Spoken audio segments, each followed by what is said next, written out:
Cette conférence va maintenant être enregistrée. Bonjour tout le monde, mercredi 20 février 2019, point bourse du jour. Depuis le début de la semaine, les principaux indices évoluent entre les mêmes limites, le CAC entre les mêmes limites depuis vendredi après-midi, donc depuis l'échéance entre 5145 et 5170. Eh bien, ce matin, on sort par le haut de cette zone-là, donc c'est dans la continuité des choses, puisque le marché restait ferme, les probabilités de rebondir et de poursuivre restaient supérieures. C'est ce que l'on écrivait ce matin et ce qu'on écrivait hier soir, ce qu'on a repris ce matin dans notre chronique. Donc on continue de travailler à l'achat. Hier, on a pu le faire sur 5045 notamment. Il a fallu être patient pour jouer les 5170. Là, partant de 5185, maintenant, on aurait un premier niveau d'achat agressif autour de 5165. Moi, je vais rester pour l'instant sur 5155. C'est le niveau sur lequel j'étais placé depuis 8 heures ce matin. Je vais rester sur 5155, prêt à compléter sur 5145.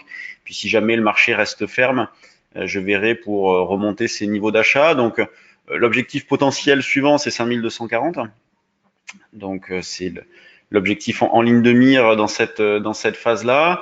À la baisse, en cas de retour en arrière sur 5120, 5080, on garderait quand même des probabilités de poursuivre supérieures. Donc il n'y aurait pas de remise en question particulière. On en aurait une première sous 5050, mais pour l'instant on en est très loin. Donc on continue de travailler achat-vente. Notamment en accumulant des écarts, on peut laisser porter un petit solde via des options notamment, puisque la volatilité est toujours très basse quand on regarde la vol implicite. Donc sur mars, sur du 5175, on est autour de 12 de vol, donc c'est vraiment pas cher. Vous voyez, vous avez par exemple du 5250 qui vaut 30.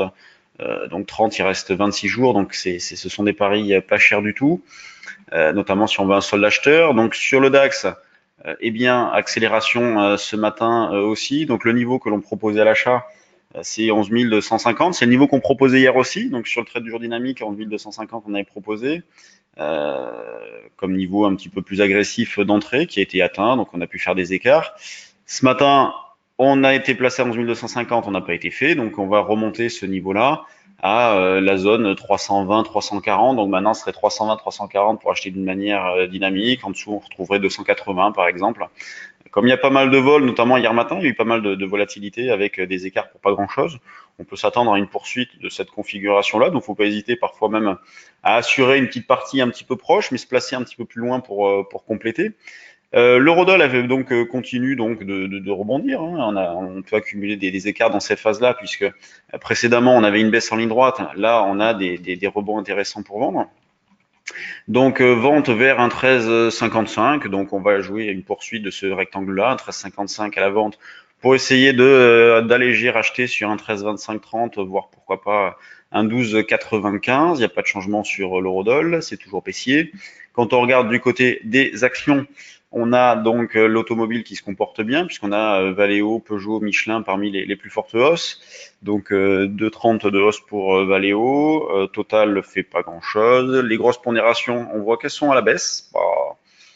Pas terrible, terrible. Peut-être que le marché va retracer un petit peu, hein, pas perdre 50 points non plus, mais peut-être qu'on va revenir chercher 5155 si les grosses pondérations traînent un peu. Sanofi, moins 0,17. Donc la plus forte baisse, c'est Carrefour, donc énormément d'arbitrage.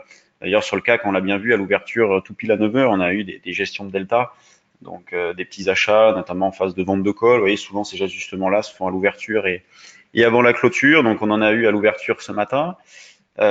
Sur les valeurs spéculatives, donc dans les screeners que l'on verra ce soir pendant la formation, donc sur les actions, qu'est-ce que l'on retrouve?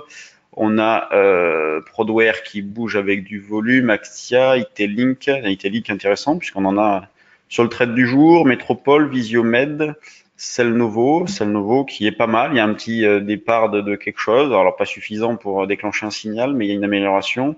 Eramet, c'est pas mal, hein, franchirait ça, on aurait un signal d'achat déclenché. Donc à surveiller Eramet, Humanis, EO2, bon bah, à la baisse, qu'est-ce que l'on a? On a Adux, Format simple, Nexity, c'est pas non plus des baisses énormes, hein, donc c'est plutôt pas mal ce qui se met en place, un petit peu de spéculation, un petit peu d'arbitrage, c'est notre quotidien en ce moment, mais des marchés qui restent bien orientés, et donc un potentiel de hausse encore.